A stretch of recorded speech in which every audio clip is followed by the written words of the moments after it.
Ang pagpaambit sa grasya ngadto sa mga taong nagkinahanglan ang gipanawagan karon ni Cebu Archbishop Alberto Abit Uy sama sa mga nabiktima sa katalagman niining panahon sa Pasko. Ano ang report ni Alan Domingo?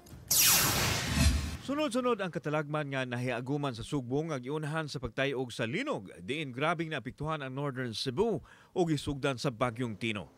Ang mga dagkong pagsulay ang nakapalukapa sa mga tao hangtod karon nagkinahanglan sa panabang.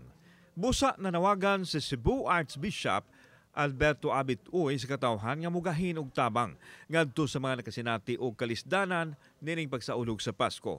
Those of us who are in good condition, katong mga nabulahan, nagrasyahan sa lain-laing paagi at ug nang ipaambit aron di mausik ang grasya sa Dios, ipaambit sa mga naglisod. Samtang itug-an ni Archbishop Uy nga buksan niya ang pagsaulog sa Misa Regalio karong Disyembre 16 sa amihanang bahin sa lalawigan sa Sugbo. Tinguha niya nga mapabati sa katawhang naapektuhan sa linog ang presensya niya sa pagbukas sa kasulugan sa adlaw na tawhan sa Ginoo. Septyembre 30 sa gabi, nining tuiga gitayog sa 6.9 magnitude nga linog ang Sugbo. Diin ang amihanang bahin ang nagrabihan. Daghang kinabuhi ang nakalas ug nangagusbat usab ang mga kabtangan ug panginabuhian sa katawhan. Akong pagampo nga ang inyong kasing-kasing mapuno sa gugma.